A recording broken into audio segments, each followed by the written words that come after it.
Hi, Chris here from Eastside Harley-Davidson, and I'm here today to tell you all about this beautiful Midnight Blue 2019 Road King Special. Powered by a 114-inch Milwaukee 8 engine that is rubber-mounted and counterbalanced, reducing 75% of vibration and idle. This engine has 4 valve cylinder heads. That's 2 exhaust and 2 intake valves per head. 8 total. That's where the 8 in Milwaukee 8 comes from. Why is that so important? Well, it's a 50% increase in valve area compared to previous twin-cam engines. This improves airflow throughout the engine and contributes to greater power output. If you take a look at the primary cover, you might notice that it's not quite as bulbous as the previous models. That is because of the narrow primary cover, which creates a narrower profile and ensures maximum legroom and easier reach.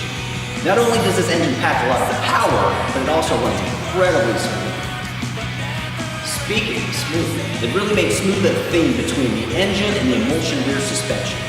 The emulsion rear suspension has 15 to 30% more preload range than the previous Airshock, and they allow precise tuning to the rider's load and riding preference. The 2019 Road King Special is rolling on a 19-inch front and 18-inch rear black turbine wheels that create a larger-than-life look and add to the custom styling of this bike. Everything from the front forks and covers to the rear light bar are blacked out. These details really give the bike a dark, sinister custom look. As if all that isn't enough, we added some 14-inch ink hangers from factory 47s to really give it that extra edge. Not only does this bike look fantastic, it rides like a dream as well. But don't take my word for it. Come on down to Eastside Harley and take it for a test ride today.